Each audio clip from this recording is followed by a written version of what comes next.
अभिवादन स्वीकार कीजिए ब्रजेश मिश्रा का और आप देखना शुरू कर चुके हैं द डिबेट।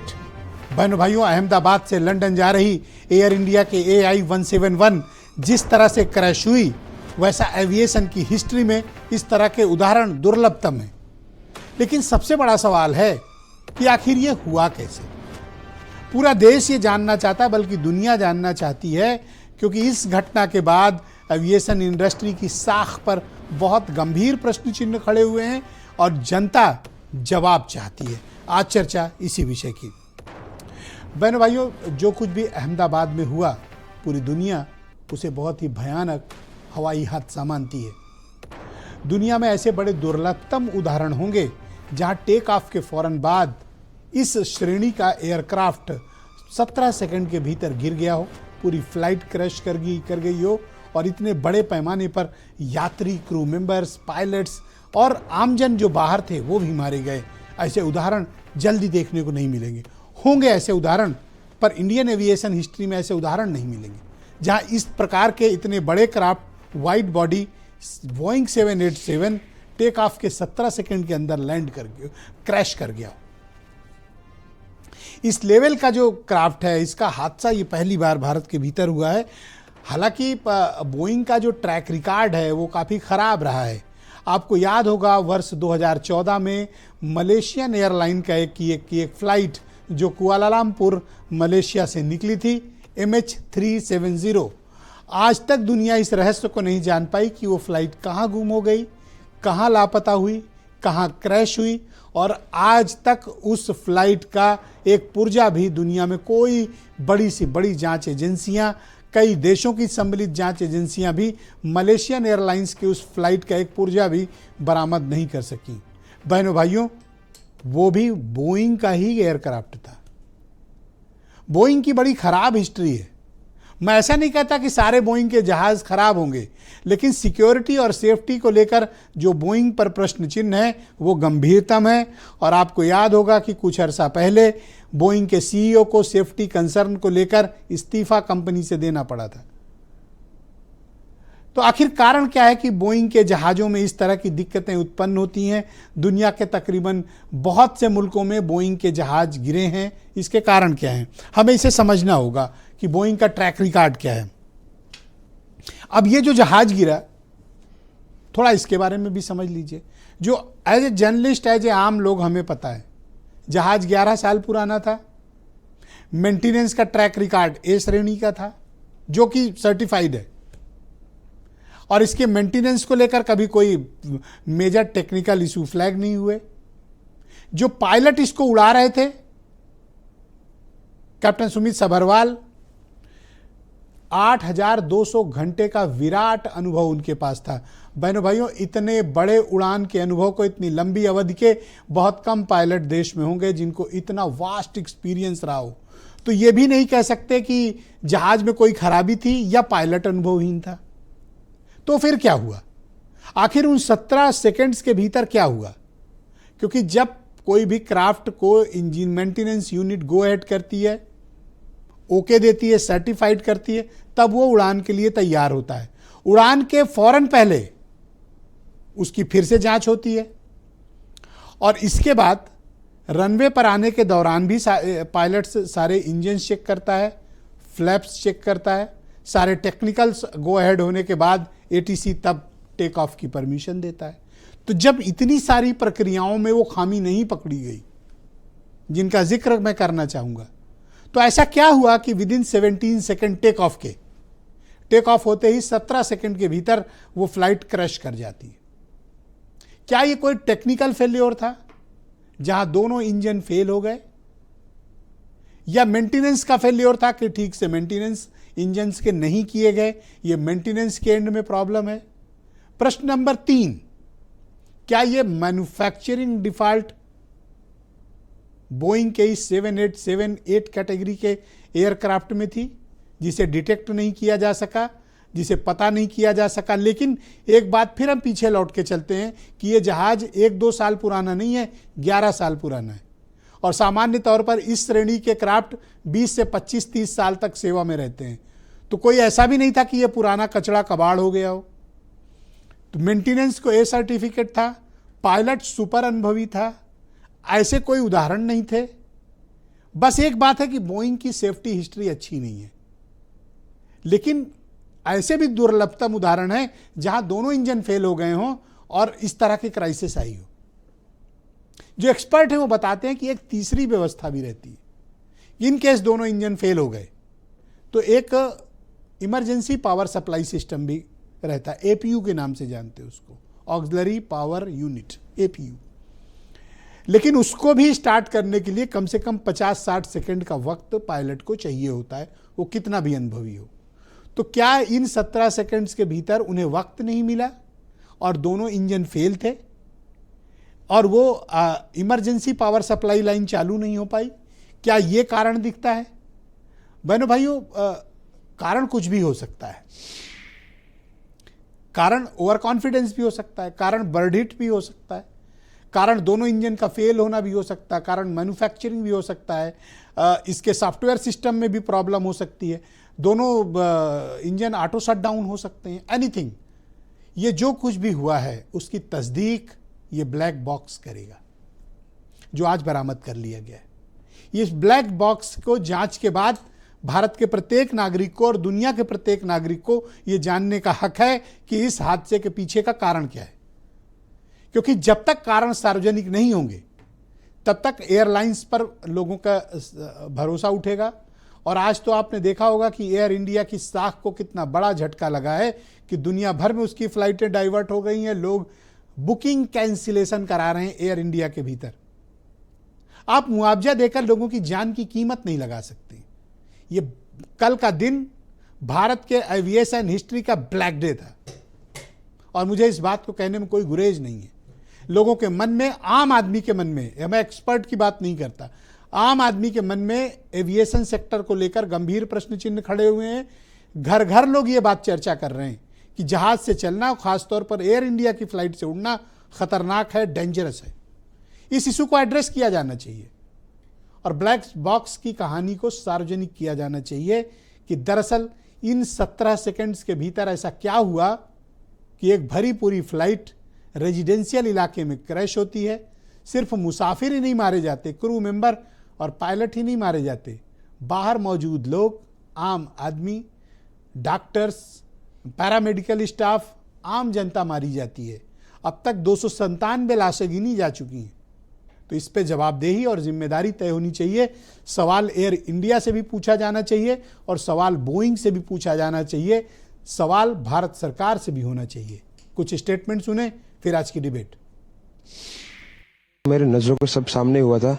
मेरे खुद को भी बिलीव नहीं होता कि मैं कैसे उसमें से जिंदा बाहर निकला, क्योंकि थोड़ा टाइम लिए कि तो मेरे को लगा था कि मैं भी मरने वाला हूँ, लेकिन जब मेरी आँख खुल के मैं देखा ना तो मुझे लगा मैं जिंदा हूँ। तो मैंने ट्राई किया, जब मेरी सीट थे वो मेरी बेल्ट निकाला, मैंने वो ट्राई किया जहाँ से निकल सकता वहाँ से, तो मैं निकल गया वहाँ से। अपोजिट साइड पे थे ना वो बिल्डिंग का वो था ना दीवार, तो उधर से कोई शायद नहीं निकल सका होगा क्योंकि उधर पूरा उधर ही क्रैश हुआ था। 1:30 बजे के बाद ये हादसा हुआ है। उसमें मम्मी और मेरी लड़की 2 साल की, वो दोनों यहाँ अंदर ही रह गए। बाकी सब जो खाना बनाने वाली मासी ऊपर नीचे करीबन 20-25 मासियाँ होगी, वो सब निकल गए हैं। वो बाकी सबों का कॉल आ चुका है। खाली मेरी मम्मी और मेरी 2 साल की लड़की नहीं मिले हैं अभी तक। कल पूरा दिन सिविल में ढूंढते रहे, सब जगह देख लिया, वार्ड में कहीं भी नहीं है। तो बहनों भाइयों, आज की इस परिचर्चा को हम आगे बढ़ाएंगे। संजय चौधरी भारतीय जनता पार्टी यानी रूलिंग पार्टी के प्रवक्ता हैं और एयर कमोडोर चंद्रमौली साहब भी हमारे साथ कार्यक्रम में जुड़े हुए हैं। विंग कमांडर आलोक सहाय जी भी, जो एविएशन मामलों के टॉप एक्सपर्ट हमें इस डिबेट में ज्वाइन कर रहे हैं। और थोड़ी देर में कैप्टन जीपी वाजपेयी, पूर्व कंसल्टेंट हैं फ्लाइट सेफ्टी के, वो भी हमें ज्वाइन करेंगे। और अनूप संडा समाजवादी पार्टी के से हैं और सुरेंद्र राजपूत जी कांग्रेस कमेटी के हैं और वीरेंद्र सिंह जी हमारे स्टेट हेड। आप सभी का स्वागत और धन्यवाद। चंद्रमौली साहब, डिबेट की शुरुआत मैं आपसे करना चाहता हूं और मेरा पहला प्रश्न है आपसे कि आखिर ऐसा क्या हुआ सर? आम लोग ये बात जानना चाहते हैं, लोग हमें टेलीफोन करते हैं, मैसेजेस कर रहे हैं, ईमेल्स आ रहे हैं लोगों के कि आखिर हुआ क्या था? जी नमस्कार। आपने अभी जो बोला है उसमें बहुत सारे प्रश्न चिन्ह खड़े किए हुए हैं और आपने बड़ी डिटेल्स में आपने पिछले 3-4 मिनट में बहुत अच्छा बताया आपने। लेकिन आपने मुझे प्रश्न ये किया है कि जनता जानना चाहती है कि क्या हुआ है।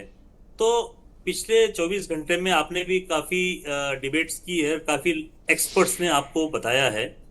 तो क्या हुआ है ये तो सिर्फ ब्लैक बॉक्स ही बताएगा, जैसे भी आपने बताया हुआ है।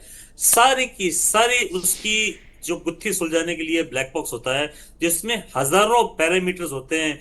इंजन की स्थिति क्या थी, हाइड्रोलिक प्रेशर क्या था, कितना थ्रस्ट आ रहा था, टेम्परेचर कितना था, बाहर का टेम्परेचर कितना था, पायलट आपस में क्या बात कर रहे थे, एयर ट्रैफिक कंट्रोल से क्या सब कुछ सामने आएगा। उसमें कुछ समय लगेगा, और जैसा हमने बताया जनता को जानना जरूरी है। तो मुझे लगता है कि सरकार और Tata company, air India company जो है, ये जरूर बताएगी, ऐसा होना चाहिए। ठीक है, अब क्या हुआ है, सबकी आंखों के सामने हुआ है, और हमने जो बैठ के देखा है वो आपने भी बैठ के देखा है।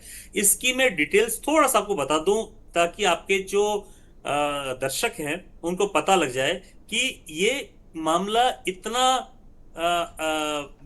चेक होने के बाद में टेक ऑफ होता है। क्योंकि पहले टेक ऑफ, जैसे हवाई जहाज हवा से उड़ता है, तो हवा का टेम्परेचर कितना है। अब आपको बताऊं कि जब गर्मी ज्यादा हो जाती है तो लोग कहते हैं वो सांस लेने में दिक्कत हो रही है, क्योंकि हवा पतली हो जाती है, थिन हो जाती है जब हवा गर्म होती है।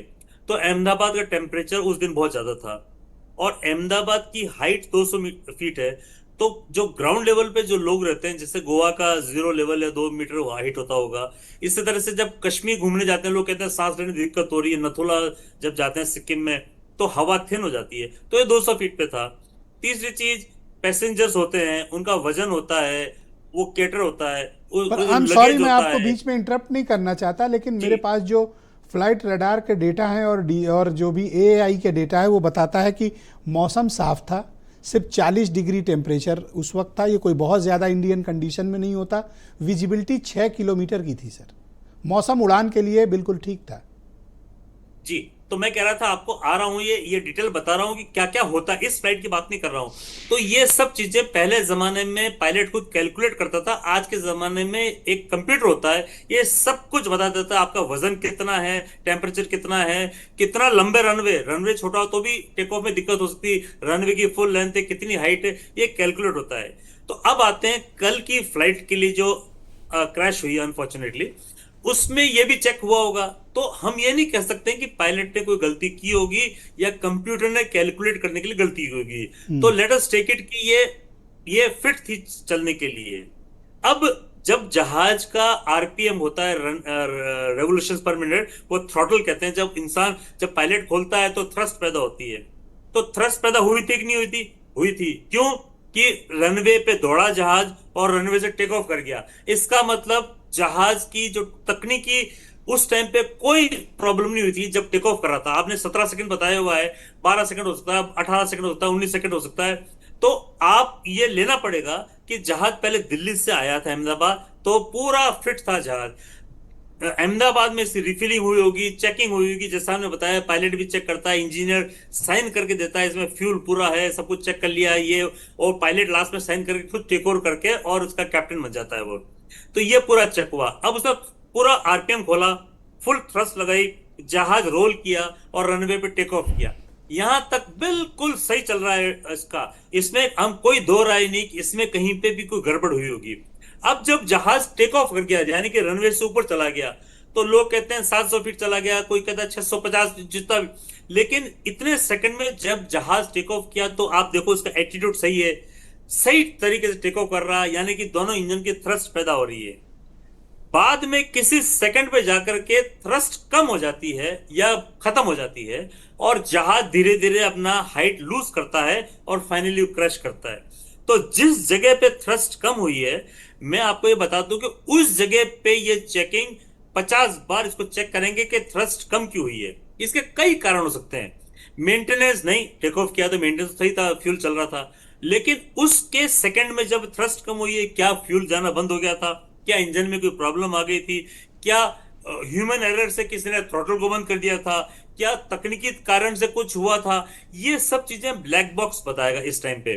तो हुआ क्या कि उस सेकंड्स के ऊपर दोनों इंजन, देखो बर्ड भी, मैं खुद पायलट होने के नाते बताना चाहता हूं कि जैसे ही बर्ड अंदर घुसती है तो पीछे धुआं निकलता है। क्यों? कि इंजन जिस स्पीड पे चल रहा है वो चलना कम होता है और वो फ्यूल अनबर्न हो जाता है, अनबर्न फ्यूल धुआं देता है। जैसे ही बर्ड घुसती है पीछे धुआं शुरू हो जाता है। तो मुझे लगता है, मैं पर्सनल बोल रहा हूं कि बर्डेड नहीं हुई है, इसमें किसी तकनीकी कारण की वजह से इसका थ्रस्ट खत्म हो गया है, जिससे जहाज टेक ऑफ ऊपर जाने की बजाय नीचे जाना और शुरू हो गया है। एविएशन वर्ल्ड में और इसको नॉर्मल बात मानते हैं थर्स्ट खत्म होना है, या फिर ये बहुत एक्स्ट्राऑर्डिनरी एबनॉर्मल है? ये एक्स्ट्रा ऑर्डिनरी थी है, ये हमेशा नहीं होती है। नहीं तो सब जहाज ही चलो थ्रस्ट कर, चलो हम गिर रहे हैं, चलो नीचे गिर रहे हैं। आप जैसे बता रहे हो कि इस rare case, take off is a very crucial state होता है, लैंडिंग भी क्रूशियल होता है, क्योंकि जहाज ऊपर से आकर के 150 फीट चौड़े रनवे पे लैंड करता है, और टेक ऑफ करने के लिए फुल थ्रस्ट चाहिए, उसको फुल पावर चाहिए, इसलिए जहाज की लाइटें वगैरह बंद कर देते हैं ताकि पूरी ताकत वहां रहे। तो शुक्रिया। फुल थ्रस्ट में टेक ऑफ कर रहा है। तो मैं आपको फिर से आना चाहता हूं उस पर कि उस सेकंड में क्या कारण था, तकनीकी कारण था या ह्यूमन एरर था या जो भी था, जिसने थ्रस्ट को कमजोर किया हुआ है। और दोनों इंजन की, जहाज में क्या होता है कि सिंगल इंजन सक्षम होता है उसको टेक ऑफ ऊंचा नहीं करे तो कम से कम लेवल फ्लाइट कर दे, धीरे धीरे धीरे धीरे चला जाए, या सेफली लाके वापस लैंड करा दे। जी हाँ, तो इसमें दोनों इंजन गए थे। शुक्रिया सर, प्लीज हमारे साथ कंटिन्यू रहिएगा सर, मैं थोड़ा डिबेट को आगे बढ़ाना चाहता हूं। मेरे साथ फॉर्मर विंग कमांडर आलोक सहाय जी भी इस कार्यक्रम में जुड़े हुए हैं। सहाय जी, जैसा कि अभी मैं विंग एयर कमोडोर चंद्रमौली साहब से बात कर रहा था, मौसम भी सर साफ था, उड़ान के लिए उपयुक्त था, पायलट भी सुपर अनुभवी थे, और मेंटेनेंस का भी कोई इशू रेज नहीं किया गया था, ना तो इंजीनियरिंग डिपार्टमेंट ने, ना ग्राउंड डिपार्टमेंट, और ना इस फ्लाइट का कोई ऐसा अतीत रहा है। कभी आपने सुना कि इस तरह की घटनाएं हुई हों कि इतनी wide body aircraft take off के सिर्फ 17 सेकंड के भीतर no power supply, no thrust और कंप्लीटली क्रैश्ड हो जाए? कैसे हुआ सर ये? ब्रिजेश जी, देखिए इसमें कई बातें हैं। ये अपने तरह की बिल्कुल ही एक अनोखी घटना है, बहुत ही दर्दनाक होने के साथ साथ ये अनोखी घटना है। बॉम्बार्डियर जहाज जो है वो इलेक्ट्रॉनिकली काफी साउंड माना जाता है। 2013 में इसके बैटरी रिलेटेड कुछ प्रॉब्लम आए थे जो कि चेंज कर दिए गए थे। उसके बाद से इसके लाखों सॉर्टीज हो चुकी हैं और अभी तक इसका इंजन फेलियर और कोई क्रैश नहीं हुआ है। तो बॉम्बार्डियर, ये जो घटना है, अगर आप देखिए जो वीडियो अवेलेबल है टेक ऑफ टाइम का, तो उसमें जहाज में फ्लैप्स और स्लैट्स होता है। आप देखते हैं, अगर आप विंग के ऊपर अगर आप बैठे हैं, जिनकी सीट विंग के पास होती है, तो आप देखिएगा कि विंग के पीछे का हिस्सा जो है वो पीछे एक्सटेंड होकर के नीचे झुकता है। तो जो वीडियो में दिख रहा है, स्लैट्स और फ्लैप्स एक्सटेंडेड नहीं है, जो एक्सटेंडेड होने चाहिए टेक ऑफ के लिए, वो एक्सटेंडेड अगर नहीं होगा तो जहाज को नीचे से एयर प्रेशर से लिफ्ट नहीं मिलेगा। नंबर एक बात। नंबर दो बात कि जब जहाज टेक ऑफ किया है तो जितनी जल्दी उसका अंडर कैरेज ऊपर रिट्रैक्ट होना चाहिए, अंडर कैरेज रिट्रैक्ट नहीं हुआ। ठीक है। तीसरी बात कि जब जहाज लाइन अप पॉइंट पे होता है तो उस समय फुल थ्रॉटल देता है पायलट। फुल थ्रॉटल में अगर जहाज की कोई भी गड़बड़ियां होती हैं तो वो नॉर्मली सामने आ जाती हैं। V1 स्टेज तक जहाज के पायलट के पास ये ऑप्शन होता है कि कोई भी गड़बड़ी अगर वो देखेगा तो वो अबैंडन टेक ऑफ करेगा, टेक ऑफ को रोक देगा। लेकिन V2 स्टेज क्रॉस करने के बाद, मतलब आम जनता के लिए एक खास स्टेज पर जाने के बाद, वो टेक ऑफ को अबैंडन नहीं कर सकता है, उसको टेक ऑफ करना ही पड़ेगा, नहीं तो जहाज क्रैश कर जाएगा। तो जहाज जब ये टेक ऑफ किया है उसके बाद इसने मेडे डिक्लेयर किया है। मेडे होता है मतलब aircraft is in grave danger, life threatening मान लेते हैं, डिक्लेरेशन होती है, लाइफ थ्रेटनिंग मान लेते हैं, और मेडे मेडे मेडे जी। तो मेडे इसने डिक्लेयर किया है और मेडे साफ लग रहा है कि दोनों इंजन इसके फेल हुए हैं। और ब्रिजेश जी आप ध्यान दीजिए कि जितनी देर का वीडियो है उसमें बर्ड हिट के कोई इंडिकेशंस नहीं मिल रहे हैं। अब कोई ऐसा पीरियड रहा हो जो वीडियो में नहीं है, उस समय बर्ड हिट हुआ तो दूसरी बात है। अगली बात कि जो सर्वाइवर है, लोन सर्वाइवर, उसने भी बोला है कि एक टेक ऑफ होने के साथ उसको एक झटका सा लगा और सारी लाइटें जो है व्हाइट और ब्लू लाइटें जल गई। तो इलेक्ट्रिकल फेलियर और कंट्रोल पैनल के फेलियर की तरफ इंडिकेशंस हो रहा है और यह बहुत ही सीरियस बात है, क्योंकि ये किन परिस्थितियों में होता है कि जहाज का जब टीआरएस किया गया अहमदाबाद एयरपोर्ट पे, तो किस लेवल पे किया गया, क्या क्या चीजें चेक की गई, क्या फ्यूल में फीड में कोई ब्लॉकेज हुआ, ब्रिजेश जी, आप कुछ कहना चाहते हैं नहीं, क्या? मैं कह रहा हूं कि ये किस लेवल पे, अगर कंट्रोल पैनल से उन लोगों का फेल्योर रहा तो ये किस लेवल पे प्रॉब्लम हो सकती है? टेक्निकल है, मैनुअल है, या सिस्टम की है, या सॉफ्टवेयर रिलेटेड प्रॉब्लम थी? जी, देखिए, दो तरह की प्रॉब्लम होती है, दो तरह की प्रॉब्लम होती है। इलेक्ट्रिकल प्रॉब्लम अगर होगा ब्रिजेश जी, अगर इलेक्ट्रिकल प्रॉब्लम होगा तो वो सबसे खतरनाक होता है, क्योंकि उसके कारण सारे कंट्रोल पैनल्स, इवन हाइड्रोलिक्स भी काम नहीं करेगा। तो मुझे तो लग रहा है कि इलेक्ट्रिकल सिस्टम एंड उससे रिलेटेड कंप्यूटर जनरेटेड जो सॉफ्टवेयर है उसमें सीरियस माल फंक्शन हुआ है। एक ये ऑप्शन है। दूसरी संभावना यह है कि जो फीडर है, फ्यूल का ब्लॉकेड हो सकता है। तो जितना फ्यूल था उसके बाद फ्यूल ब्लॉक हो गया। जब तक वो फ्यूल जला है तब तक जला है, जहाज आगे गया है करीब कुछ सेकंडों तक, और उसके बाद फ्यूल कट ऑफ हो गया है। ये फ्यूल कट ऑफ दो कारणों से हो सकता है।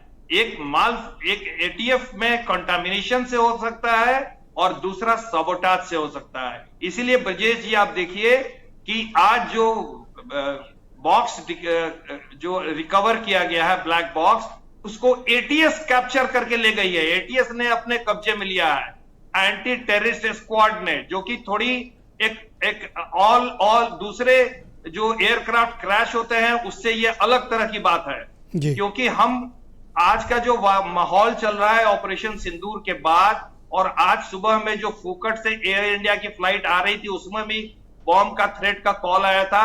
इन सब चीजों को ध्यान में रखते हुए और फ्यूल ब्लॉकेट की संभावना है, इसलिए एंटी टेररिस्ट स्क्वाड भी इस जांच में शामिल हुई है और इस एंगल को भी अच्छी तरह से खंगाला जाएगा। जी हाँ, ऑलराइट सर, शुक्रिया। Please continue with sir. आपने तो काफी सनसनीखेज बातें भी और काफी आंखें खोल देने वाली बातें सहाय साहब ने हमें बताई हैं। मैं संजय चौधरी, बीजेपी के प्रवक्ता हैं, रूलिंग पार्टी से कनेक्टेड हैं। सर, आपकी पार्टी की हुकूमत है देश में, गुजरात में भी है, और चूंकि उड्डयन के मामले भारत सरकार के डीजीसीए से संबंधित होते हैं, जनता आपसे सवाल जानना चाहती है, ये हादसा क्यों हुआ और दोषी लोगों के खिलाफ आपने क्या कार्रवाई की?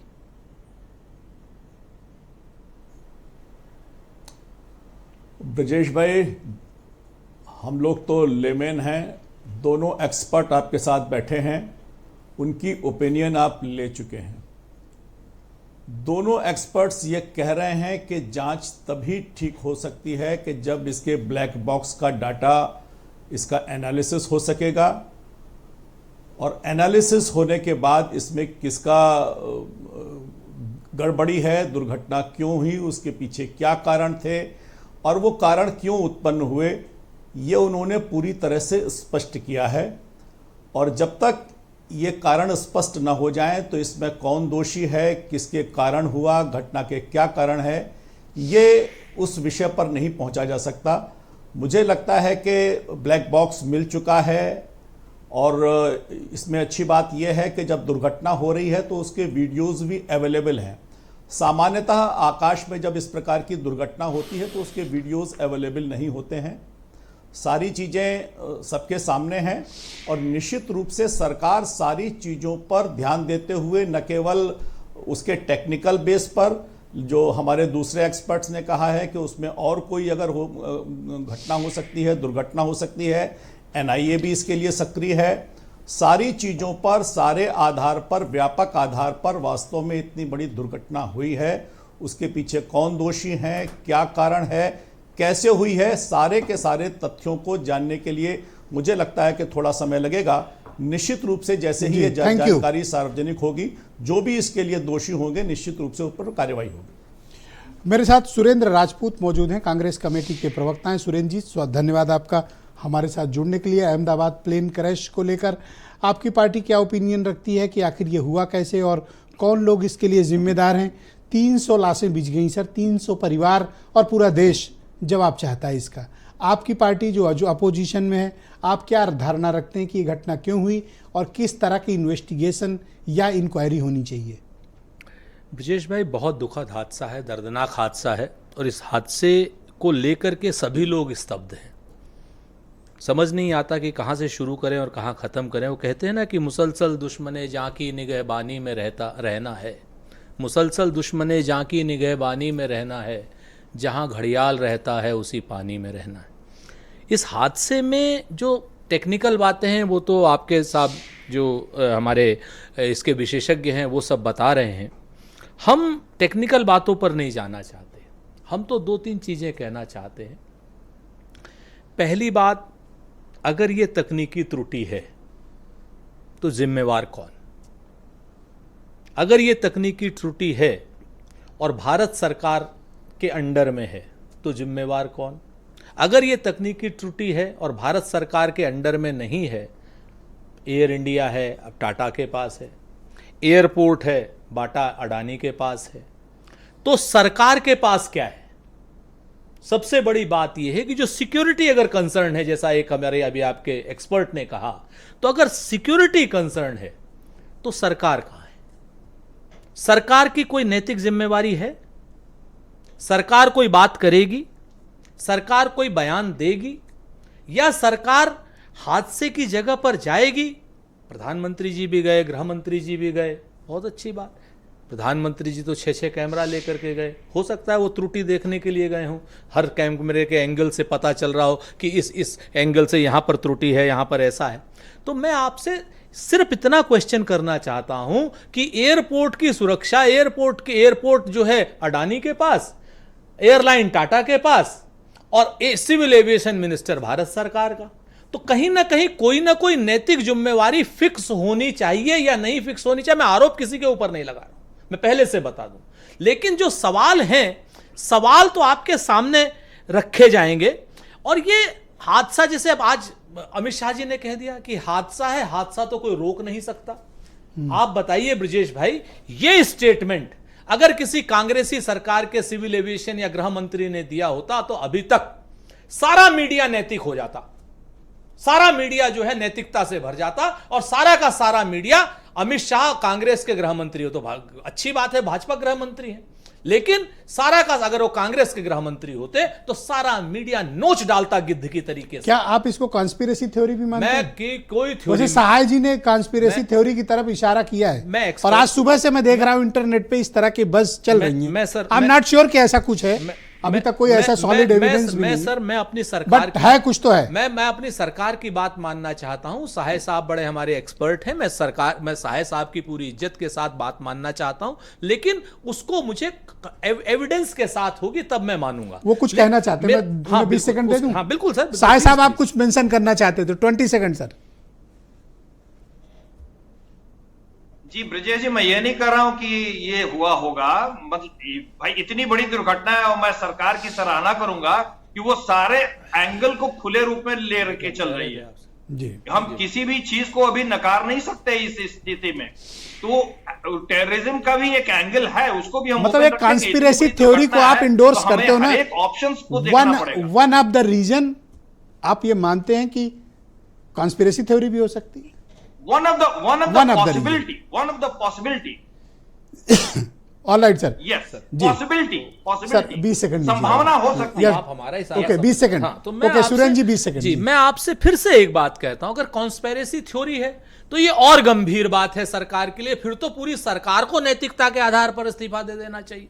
अगर कॉन्स्पिरेसी थ्योरी आज की डेट में रॉ हमारी, एनआईए हमारी, सारी चीजें हमारी, अगर उसके बाद भी कोई आदमी आकर के कॉन्स्पिरेसी कर रहा है, या कोई संस्था या कोई चीज कर रही है, तो इस सरकार को रहने का कोई नैतिक जो हक नहीं। इन्वेस्टिगेशन हो रहा है हम उससे संतुष्ट, हम अभी इन्वेस्टिगेशन का हमें पता ही नहीं है कि क्या हो रहा है, लेकिन हम अमित शाह जी के असंवेदनशील बयान से अपना घनघोर आपत्ति व्यक्त करते हैं, जिसमें उन्होंने ये कहा कि साहब हादसों को कोई नहीं रोक सकता। अरे भाई, अगर आप नहीं रोक सकते हैं तो आप हटिए। Thank you sir. आप हटिए, आप इस्तीफा दीजिए। बहुत शुक्रिया 20 कैमरों के साथ आप जा रहे हैं और आप कह रहे हैं हादसे हैं, हादसों को कोई रोक नहीं सकता। बहुत शुक्रिया सर। अनूप संडा समाजवादी पार्टी के प्रवक्ता हैं। संडा जी शुक्रिया आपका हमारे साथ जुड़ने के लिए। जब सब कुछ ठीक था, मेंटेनेंस भी सही था, गो अहेड भी मिला था, पायलट भी अनुभवी था, मौसम भी साफ था, फिर भी इस तरह का हादसा हो गया सर? मैं सबसे पहले तो उन समस्त मृतकों को श्रद्धांजलि देना चाहता हूं जिन्होंने कल के हादसे में अपनी जान गंवाई है। अब जिन हमारे उड्डयन विशेषज्ञों ने अपनी बात कही, और जिन मित्रों ने भी अपनी बात कही, उससे दो बातें निकल करके सामने आ रही हैं। या तो तकनीकी कमी थी इसमें कोई, या सैबोटाज की बात आई। जिम्मेदारी तो दोनों परिस्थितियों में सरकार को ही उठानी पड़ेगी। सरकार को ही ये बताना पड़ेगा कि अगर तकनीकी त्रुटि थी तो आपके हिसाब से और तमाम रिपोर्टों के हिसाब से कि विमान तकनीकी तौर पे एकदम दुरुस्त था।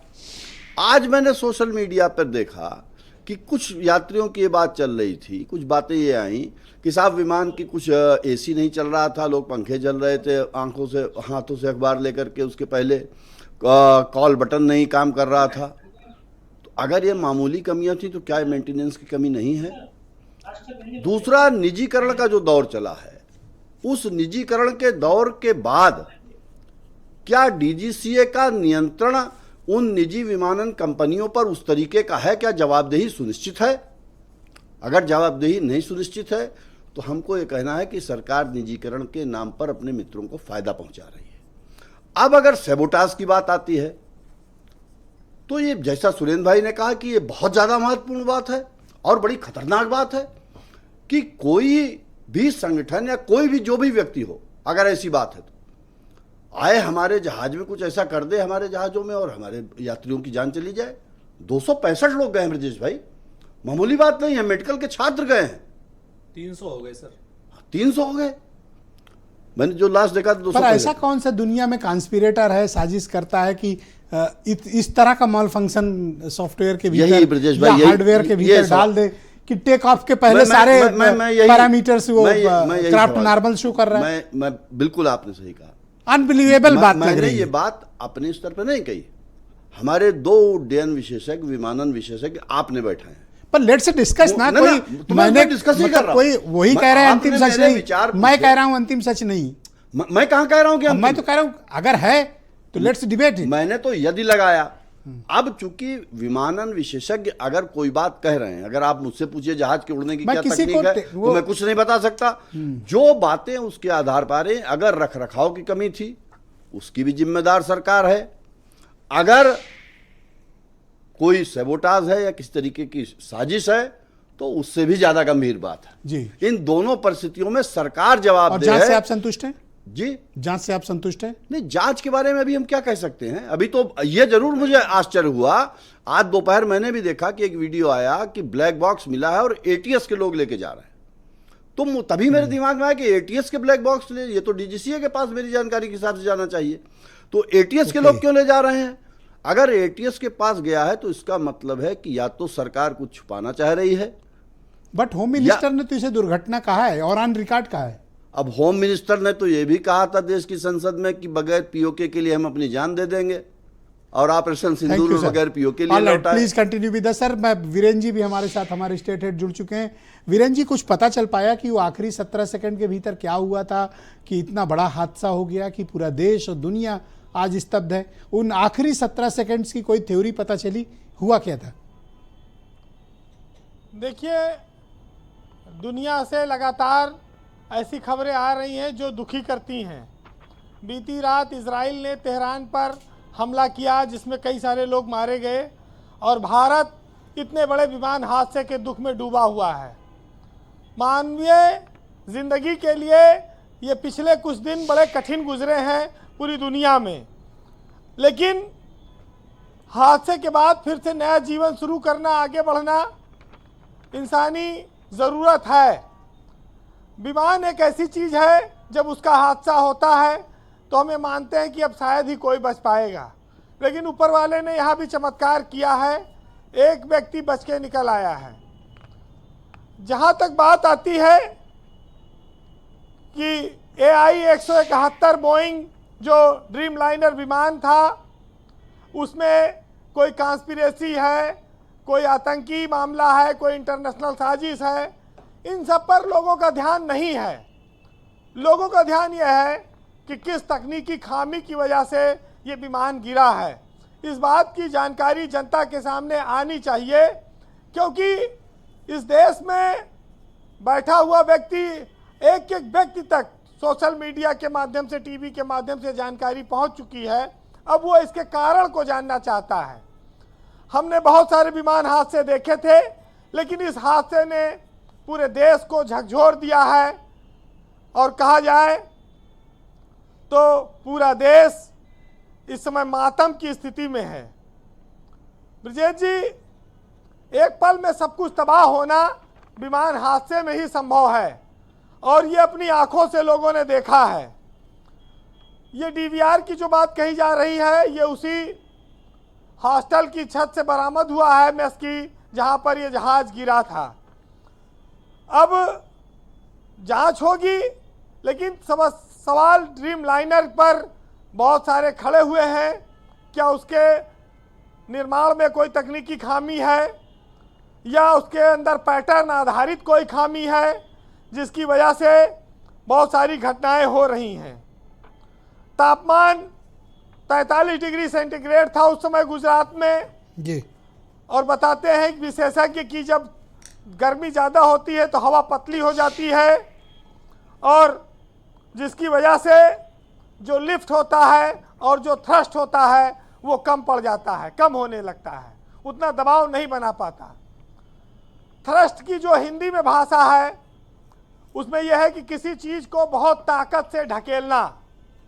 तो कोई बहुत भारी वस्तु है, अगर उसको बहुत तेजी से धक्का लगाया जाएगा बलपूर्वक, पर वीरेंद्र जी एक थ्योरी मैं आपको बताऊं, मिडिल ईस्ट के जितने भी एयरपोर्ट हैं, चाहे सऊदी अरेबिया का देख लीजिए, कतर देख लीजिए, दुबई देख लीजिए, वहाँ तो टेम्परेचर 55 डिग्री तक पहुँच जाता है और सारे क्राफ्ट नॉर्मली रिस्पॉन्ड करते हैं, टेक ऑफ लैंडिंग करते हैं। यहाँ 40-45 पे अगर सिर्फ ये रीजन पे गिर जाए तो ये बहुत बड़ी गंभीर बात होगी। वीरेंद्र जी, नहीं, एक संभावना, एक बात रखी गई है। तापमान, उसके पीछे क्या कारण हो सकता है ये तो फ्यूचर में पता चलेगा। आप इस पूरे घटनाक्रम को क्या मानवीय चूक मान सकते हैं? ये विशेषज्ञ लोग बताएं, क्योंकि स्पीड बहुत ज़्यादा नहीं थी, ऊंचाई बहुत ज़्यादा नहीं थी। क्या ऐसी परेशानी आई कि पायलट निर्णय नहीं कर पाए? और ब्रजेश जी, हम लोग तो 5 लीटर के अगर पेट्रोल के गैलन से कहीं आग लगाई दी, पूरे इलाके में आग लग जाएगी, कंट्रोल नहीं होगी, कितने लोग उसी में जल जाएंगे। और 1,20,000 लीटर पेट्रोल जहाज में था, कितनी भयानक आग जलती है और जो लोग थे उनके 100 किस तरह से जले होंगे इसकी कल्पना नहीं हो सकती। जो आग की लपटें हैं उनके सामने कोई टिक नहीं सकता। इतना विभत्स हादसा, कितना तांडव आग ने मचाया, इसको देख सोच कर जो है रूह कांप जाती है। लेकिन जांच शुरू हो चुकी है, हम लोग ये मानते हैं कि कोई ना कोई राह निकलेगी, कोई ना कोई सच्चाई आएगी। दुनिया में विमान हादसा ना हो इसके लिए कोई ऐसा फुल प्रूफ सिस्टम नहीं है कि कोई ये श्योर कर दे कि अब नहीं होगा। कुछ चीज़ें ऐसी आती हैं जो तकनीकी तौर पर बताई जा रही हैं कि अगर ऐसा ना होता तो ये घटना ना होती जी। कहते हैं कि जो जब टेक ऑफ का समय होता है उस समय कुछ कॉन्फ़िगरेशन एरर अगर आ जाता है तो इसका मतलब है कि विमान की उन सेटिंग्स में गलती है जो उसे सही ढंग से उड़ान भरने से रोक देती हैं।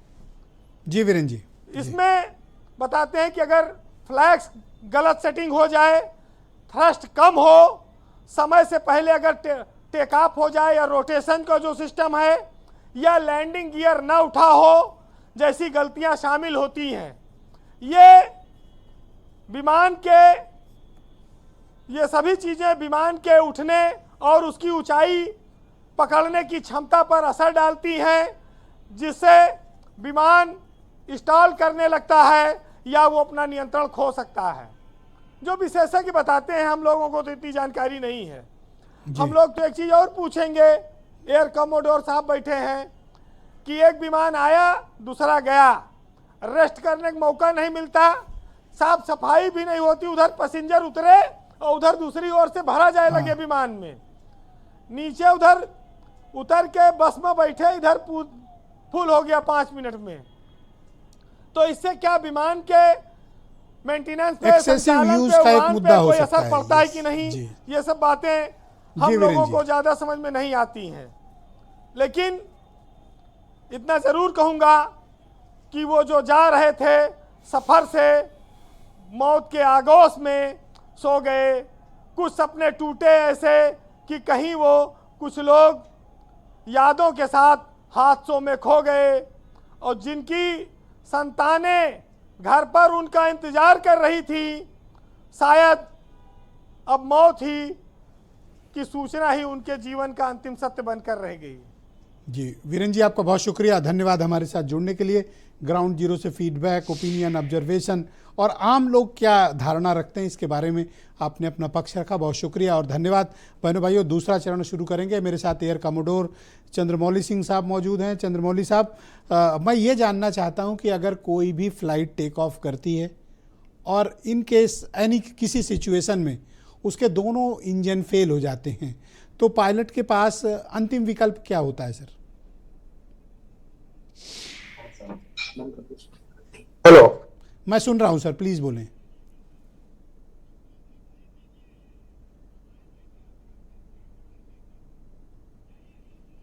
सर आपने शायद अपना म्यूट किया हुआ, उसको ऑन कर दें सर। जी, आपका प्रश्न ठीक है कि जैसे लड़ाकू विमान में क्या होता है, इजेक्शन सीट होती है और इस तरह का हादसा अगर होने वाला होता है, इंजन फेल है, आग लग गई, कुछ अगर हो गई है, तो अपना एक्शन लेता है वो, और एक्शन से अगर सही नहीं होता है तो इजेक्ट कर जाता है, या दो पायलट होते हैं दोनों इजेक्ट कर जाते हैं। आपका प्रश्न ये सही है कि पैसेंजर प्लेन या इस तरह के बड़े प्लेन होते हैं, इसका क्या ऑप्शन पायलट के पास होता है? तो मैं आपको बता दूं कि टेक ऑफ एक क्रूशियल स्टेज मैंने आपको बताया हुआ है। इसके पास में कोई ऑप्शन नहीं होता है अगर थ्रस्ट खत्म हो गई हो और जहाज ऊपर उड़ने या लेवल फ्लाइट करने में सक्षम अगर नहीं होता है, तो जहाज अपना हाइट लूज करना शुरू कर देता है, क्योंकि सारा खेल थ्रस्ट का है। और थ्रस्ट ही अगर चली गई, यानी कि इंजन के पीछे की जो गैस निकल रही है, अगर वो कम हो गई है या बंद हो गई है, तो इसके पास में कोई ऑप्शन नहीं होता है। अब पायलट को एक ही ट्रेनिंग होती है कि select a plane ground in front. आप सामने कोई भी प्लेन ग्राउंड सेलेक्ट करो और उस जहाज को आप वहां पे लैंड कराओ। वो जहाज टूटेगा, लेकिन कम से कम अगर सीधा लैंड कर गया है, कुछ परसेंट चांसेस है कि जहाज लैंड करे, बाउंस करे, थोड़ा टूटे, गिरे, लेकिन जो उनका फ्यूजलाज है, जो इसमें पैसेंजर बैठे होते हैं, वो सेफ, इतना अच्छा स्ट्रांग बना होता है कि वो सेफ हो जाए। इस मामले में पायलट के पास रिस्पॉन्ड करने का टाइम नहीं था, क्योंकि उसके पास बहुत कुछ ही सेकंड्स थे।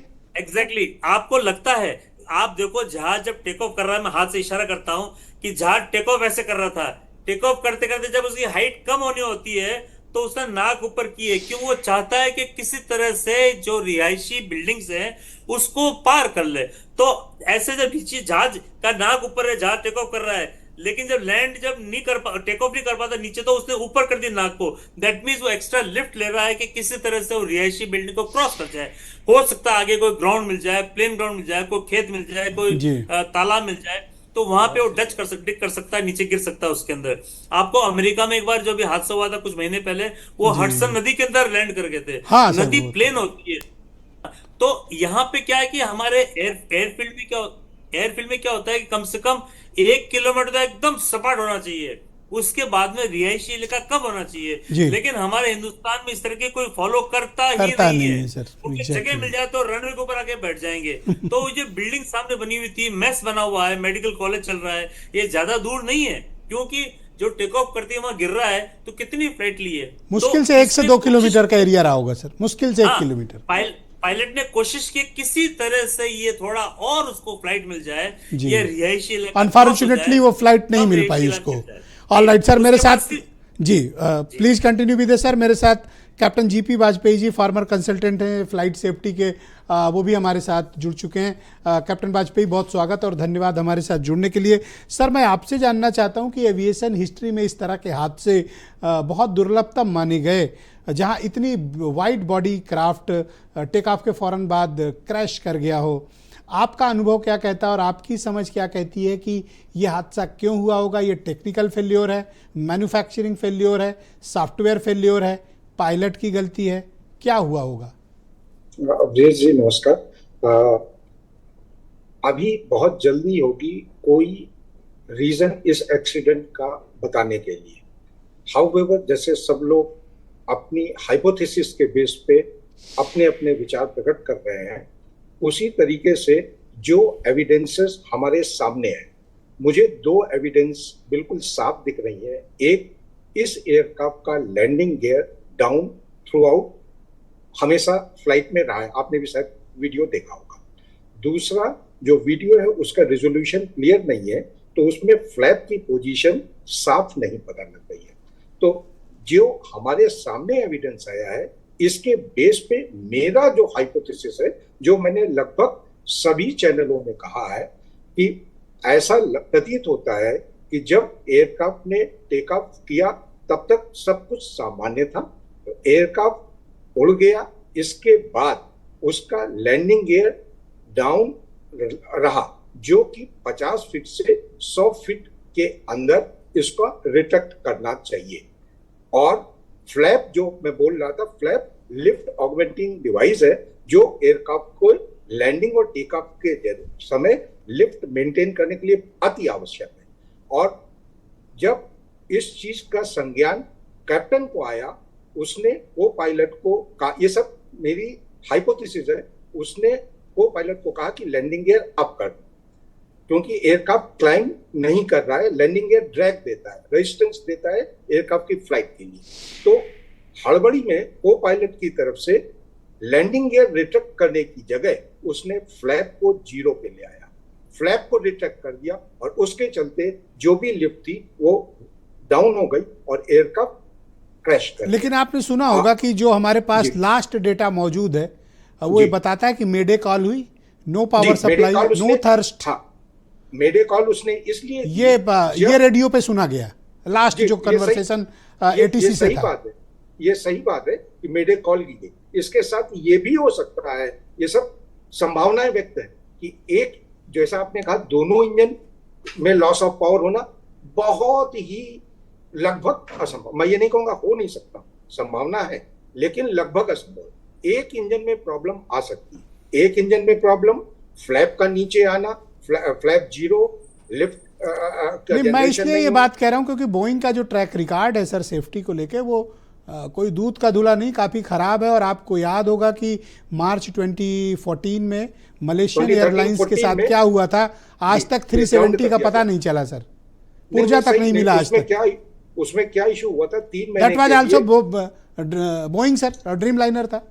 अब ये ड्रीम लाइनर था, इसमें इनका बैटरी कंपार्टमेंट में बैटरी हीटअप हो रही थी, तो इन्होंने इंटरनेशनली 787 को 3 महीने के लिए ग्राउंड किया था, और फिर उसको जब इन्वेस्ट करके उसमें ये देखा गया था कि बैटरी गर्म हो रही थी, फिर इन्होंने बैटरी की रीडिजाइन करके उसमें वेंटिलेशन दिया, उसके बाद ये प्रॉब्लम सॉल्व हुई। ये आपकी बात पूरी तरह सही है। जी शुक्रिया। वाजपेयी साहब please continue with us sir. मैं आलोक सहाय साहब को, फॉर्मर विंग कमांडर हमारे साथ मौजूद हैं। सहाय साहब, मैं आपसे जानना चाहता हूं कि ये क्या मैं इसको बहुत ही भयानक टेक्निकल फेल्योर के तौर पर कंसीडर करें, या ये मैनुअल फेल्योर है? मैं नहीं कहता, मैं किसी की मेरिट पर प्रश्न चिन्ह नहीं खड़ा कर रहा हूं, लेकिन इंटरनेट पे तमाम लोग जो क्रू मेंबर्स हैं, पायलट्स हैं, उनकी भी मानसिक स्थिति पर प्रश्न चिन्ह खड़े कर रहे हैं। सहाय साहब, देखिए, टेक्निकल फेलियर तो निश्चित रूप से है, क्योंकि पायलट ने मेडे मेडे कॉल दिया है, और मेडे कॉल के बाद, जैसा कि हमारे विशेषज्ञ बता रहे हैं फ्लाइट सेफ्टी के, कि हो सकता है, ऐसी संभावना है कि अंडर कैरेज रिट्रैक्ट करने के बदले उसने गलती से फ्लैप्स को और स्लैट्स को नॉर्मल कर दिया, उस बटन को उसने ऑपरेट कर दिया। लेकिन ये बात समझिए कि ये सब मेडे के बाद की घटना है, मेडे कॉल की बाद की घटना है, तो इंजन तो फेलियर हुआ ही है, दोनों इंजन फेलियर हुआ है, इसमें कोई शक नहीं है। तो दोनों इंजन कैसे फेलियर हुआ ये देखना पड़ेगा। क्या फ्यूल सप्लाई रुकी, क्या इलेक्ट्रिकल सिस्टम में खराबी आई, जैसा कि जो लोन सर्वाइवर बता रहा है कि उसको लाल बत्तियां जल गई, सफेद और ब्लू अचानक, और एक झटका सा उसको फील हुआ। तो ये इलेक्ट्रिकल पावर सप्लाई जब फेल करता है और बैकअप वाला जब टेक ओवर करता है, तो इस तरह का एक जर्क होता है। तो क्या ये बात हुई थी? तो ये सब चीजें तो अब जांच से पता चलेंगी। और ब्रजेश जी, मैं आपको बताऊं, ये जो ब्लैक बॉक्स है ना, इसमें जो 2 पार्ट है, एक फ्लाइट डाटा रिकॉर्डर और एक cockpit voice recorder. Flight data recorder में 25 घंटे की रिकॉर्डिंग होगी, सारे पैरामीटर्स जहाज के, वो दिल्ली से जो अहमदाबाद आया उस लेख का भी होगा, तो सारी चीजें पता चल जाएंगी। कॉकपिट वॉइस रिकॉर्डर में जो रिकॉर्डिंग होती है वो सिर्फ 2 घंटे की होती है। तो आप ये मानते हैं कि इसकी लेकिन फुल वो फ्लेज काफी होती है, 2 घंटा इस क्रिटिकल इन्वेस्टिगेशन होनी चाहिए, चाहे वो बोइंग हो या जी जिसका इंजन हो उसकी हो, डीजीसीए को, टाटा को, सबको मिलकर एक ज्वाइंट इन्वेस्टिगेशन में जाना चाहिए। ब्रजेश जी, मैं एक बात और कहना चाहूंगा, ब्रजेश जी मैं एक और बात कहना चाहूंगा। हाँ सर, बोले प्लीज। ये स्पेकुलेशन लगाना कि इसमें सबोटाज हुआ होगा और सरकार क्या कर रही है, ये सब बातें, देखिए कोई भी तकनीकी खराबी से कोई भी एक्सीडेंट होता है जहाज का तो ये एंगल देखा ही जाता है। आप एयर साइड में जाकर के देखते हैं कि किसका किसका एक्सेस था उस जहाज पे। ये तो आप जानते हैं कि क्या एयरपोर्ट में सभी काम करने वाले अधिकारी अंदर नहीं जा सकते एयर साइड ऑपरेशन एरिया में जहाज के पास, उसके लिए स्पेशल पास बीसीएस बनाती है, तो वो सिक्योरिटी पास होते हैं, उनकी वेटिंग होती है। तो ये सब चीजें तो हर एक इंसिडेंट में चेक की बहुत जाती है, शुक्रिया सर, चेक की जा रही है। थोड़ा सा समय का अभाव है, मैं है। रूलिंग पार्टी बीजेपी के प्रवक्ता संजय चौधरी जी को इनवाइट करता हूं। संजय जी, जैसा कि हमारे टॉप एक्सपर्ट्स हर तरह के जो भी संभावनाएं हैं उस पर अपने अपने विचार प्रस्तुत कर रहे हैं, मुझे ऐसा प्रतीत होता है कि भारत सरकार को फुल फ्लेज इन्वेस्टिगेशन में जाना चाहिए। कोई एतराज है आपको? नहीं, ऐतराज क्यों होगा ब्रजेश भाई? सरकार जब सारी चीज़ों को देखते हुए सारी तरीकों से इसकी जांच की प्रक्रिया शुरू कर रही है और जो भी जहां भी जैसी भी संभावनाएं हो सकती हैं उन सारी चीज़ों को लेकर जांच की प्रक्रिया को आगे बढ़ा रही है। निश्चित रूप से मैंने कहा ना कि इसमें जो भी जहां भी जैसा भी जो कोई भी दोषी होगा, वो चाहे कंपनी होगी, ग्राउंड स्टाफ होगा, टेक्निकल एरर होगा, ह्यूमन एरर होगा, सारे पक्षों पर अपनी जांच को केंद्रित कर रही है। निश्चित रूप से जैसे ही इसके बारे में आएगा करेंगे, लेकिन एक सवाल जरूर है ब्रजेश भाई मेरा कि मैं इसमें राजनीति नहीं करना चाहता हूं, लेकिन कांग्रेस के प्रवक्ता से जरूर पूछूंगा कि गुजरात के मुख्यमंत्री थे बलवंत राय मेहता, उनका आतंकी हमले में पूरा प्लेन क्रैश हो गया था, तब किस नागरिक उड्डयन मंत्री ने इस्तीफा दिया था? उनके बड़े नेता थे संजय गांधी, उनका प्लेन क्रैश हो गया था, तो उस समय किस नागरिक उड्डयन मंत्री ने इस्तीफा दिया था? थोड़ा वक्त का अभाव है सर, माधवराव सिंधिया भी इनको याद होगा और बाल योगी भी इनको याद होगा। ऑलराइट, सुरेंद्र जी गो अहेड। बड़ा मसला हो जाता है संजय चौधरी जी या भारतीय जनता पार्टी के प्रवक्ताओं के साथ, अगर इनको इनकी कमियां दिखा दो तो इतिहास खोदने लगते हैं, अगर थोड़ी सी और कमियां दिखा दो तो चांद तारे खोदने लगेंगे, अर्जेंटीना और इंग्लैंड और लंका चले जाएंगे। अरे भाई, हादसा आज हुआ है और अगर संजय गांधी के हादसे की बात करनी थी तो उस समय आपको सवाल उठाने चाहिए थे। आज की डेट में आज की गलती को पुरानी कमियों से ढकने का मतलब आपकी कायरता है संजय चौधरी साहब, और मैं आपके ऊपर आरोप नहीं लगा रहा हूं, आप मित्र हैं, लेकिन अगर आप असंवेदनशील रवैया अपनाएंगे, अमित शाह जी अब असंवेदनशील रवैया अपनाएंगे, 8 कैमरे लेकर के अगर प्रधानमंत्री नरेंद्र मोदी साइट पे जाएंगे तो सवाल मैं उठाऊंगा और आप संजय गांधी राजनीति ढूंढ रहे हैं। आपको शर्म नहीं आती? आप एक मैं कोई राजनीति नहीं ढूंढ रहा हूं, मैं कोई राजनीति नहीं ढूंढ रहा हूं, मैं कोई राजनीति नहीं, मैं सवाल पूछ रहा हूं। और भारतीय जनता पार्टी के नेताओं का एक बड़ी बीमारी हो गई है, इतनी बीमारी हो गई है भारतीय जनता पार्टी के नेताओं की, अगर इनसे सवाल पूछ लीजिए तो हम देशद्रोही हो जाते हैं, सवाल पूछ लीजिए हम पाकिस्तानी हो जाते हैं, सवाल पूछ लीजिए हम जो है नीच हो जाते हैं, सवाल पूछ लीजिए तो ये लोग पुरानी बातें करने लगते हैं। आपको शर्म नहीं आती? आज की डेट में 300 लोग मरे हुए हैं और 300 लोगों की लाशों पर आप राजनीति कर रहे हैं। 300 लोगों की लाशों पर आपको शर्म नहीं आती कि आप 8-8 और कपड़े बदल करके 8-8 कैमरों के साथ कर रहे हैं? अरे मुझे लगता है आपको शर्म आनी चाहिए। नरेंद्र मोदी जी 8 कैमरों के साथ वो राजनीति मोटो पर मत कीजिए। मुझे लगता है इतना कम से कम रील बनवा रहा है वहां पर, म्यूजिक के साथ बिल्कुल आप ध्यान रखेंगे। मौतों पर राजनीति मत कीजिए। उड्डयन मंत्री नायडू मौतों पर राजनीति मत कीजिए और ऐसा करने से बचिए। म्यूजिक के साथ जांच कर रहे हैं, जांच में उसके बाद अमित शाह, उसके बाद Amit Shah thank you sir, thank वहां पर कह रहे हैं कि हाथ से होते रहे। ऑलराइट सर, मैं आपसे जानना चाहता हूं कि कार्रवाई पर्याप्त हो रही है या और भी किसी तरह के इन्वेस्टिगेशन की जरूरत है? Sir 30 second sir. Sanjay ji धन्यवाद सर। सर 30 सेकंड में खत्म। Sir thank you sir. का जहां तक सवाल है, हम सरकार पे विश्वास करते थे, लेकिन अभी मैंने भाजपा के प्रवक्ता मित्र का जो रवैया देखा, जो अहंकार, जो बेशर्मी देखी, आपको तो शर्मिंदा और द्रवित होना चाहिए। और आप विपक्ष के ऊपर यह आरोप लगाने का काम कर रहे हैं कि विपक्ष ने उस समय क्यों नहीं किया। आप तो चाल चरित्र और चेहरा धन्यवाद वाले सर, लोग बहुत हैं। शुक्रिया। मैं आप सबका बहुत आभार प्रकट करता हूं और अपने सभी एक्सपर्ट पैनल का बहुत शुक्रिया। वाजपेयी जी, सहाय जी, चंद्रमौली जी, आप सबका बहुत बहुत धन्यवाद मेरे साथ इस परिचर्चा में। सुरेंद्र जी और आपका भी संडा साहब बहुत शुक्रिया, वीरेंद्र जी का भी धन्यवाद। बहनों भाइयों आप सबका भी बहुत शुक्रिया। ब्रेक के उस पार हम बताएंगे कि 17 सेकंड का एक सेकंड का सिलसिलेवार पूरा ब्यौरा बस इस ब्रेक के बाद।